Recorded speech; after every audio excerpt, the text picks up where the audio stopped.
Welcome into the Wager Talk TV YouTube channel. I'm Tony Mejia from sportsmemo.com. We're going to talk about one of the 12 games on the Thursday MLB slate as the Houston Astros go for the sweep against the Miami Marlins.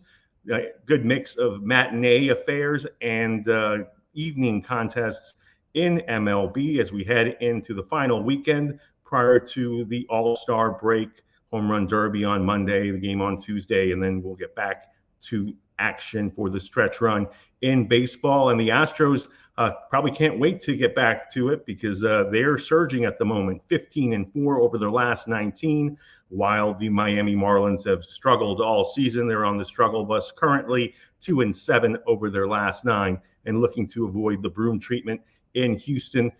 They were competitive on Tuesday, falling 4-3, and the bottom fell out on Wednesday in a 9-1 setback as they were dominated by Framber Valdez. Valdez went 7 innings to save the Houston bullpen. That's a big factor in tonight's play, and struck out 10. Miami's just really struggling, and for the Marlins, they went with a bullpen game. Only used 3 pitchers, so they're in decent shape tonight, but they're going to have to be because Roddery Munoz is on the mound. So it's Roddery Munoz against Jake Bloss. That's your pitching matchup. The Astros, like I said, got hot now and are over 500, 48-44, hot on the trail of the Seattle Mariners in the AL West.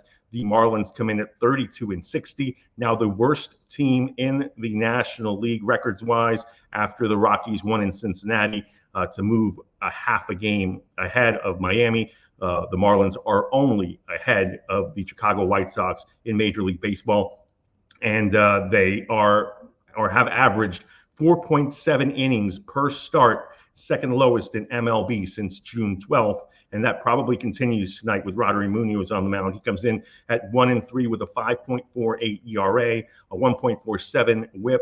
The 24-year-old Dominican rookie is only up pitching because of all the Marlins injuries on the mound. He's allowed 7 home runs over his last 4 starts, 15 on the season in just 44 1/3 innings, and he's only worked a full 5 innings once, ironically in the game where he gave up 3 home runs at Kansas City.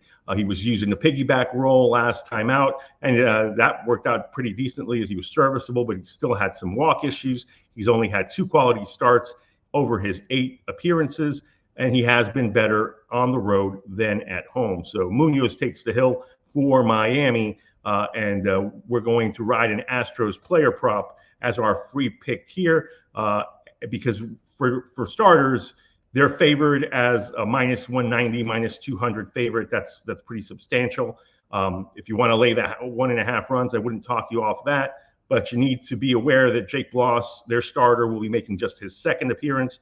He last pitched on June 21st, came up for his debut, started a game that finished 14-11 against the Baltimore Orioles, struck out 2, gave up 6 hits in 3 2/3 innings, no home runs despite allowing 11 fly balls. So people in the Baltimore lineup, which is very formidable, couldn't barrel him up. So that's something to take into this one. But he had some shoulder soreness immediately after his major league debut and ended up being sent down. Now he feels fine. He just made a start in AAA and worked 4 scoreless. So this is a kid that basically debuted a year after being drafted. He got drafted out of Georgetown, picked in the 3rd round, spent his first 3 seasons at Lafayette in the Patriot League, and he's been dominant in the minors. Lowest opposing batting average among minor league pitchers.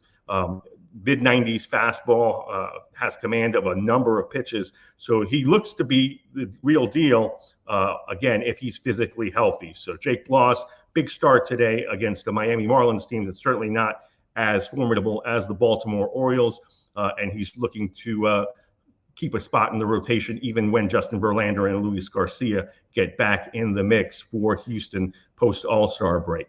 So another thing you need to be aware of is Yordan Alvarez left yesterday's game. He stole his 5th base. Maybe that had something to do with it, but he had hip tightness. So we'll see if he is in the lineup tonight. If he is, I want you to ride a player prop on him, runs, hits, and RBIs, maybe take a shot at a home runs, total bases. If he's not, I'm going to give you guys to be on the lookout for and an official play. The deal with Roddery Munoz is lefties eat him alive. And so there could be a couple of them to take advantage of. Joey LaPerfido homered last night. He's a rookie dookie.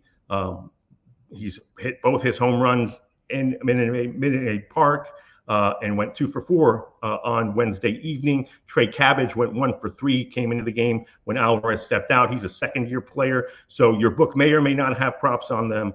And so therefore, they should have props on starting first baseman John Singleton. He's hit safely in 7 of 8, left-handed veteran bat, spent a ton of time in the minors, then came up last year, I believe August 11th, and homered twice. Feel-good story. He was in and out of the lineup last year. This year, he's been more of a fixture since Jose Abreu did not work out. So John Singleton over hits, runs, and RBIs. The spread is minus 190 on the money line, minus 200. So I would ride the run line if you're going to back Houston. I would not touch Miami the way they're playing. The over is at 9. Lean to the total's at 9, and I'd lean to the over there. Once again, Miami has gone 6-2-1 to the over in their last 9, while Houston's 8-4 to the high side over the last 12. And you need to also be aware of this being a look-ahead spot for the Astros, even though they're trying to complete a sweep. They face the rival Texas Rangers at Maid Park starting Friday in the final series before All-Star Weekend.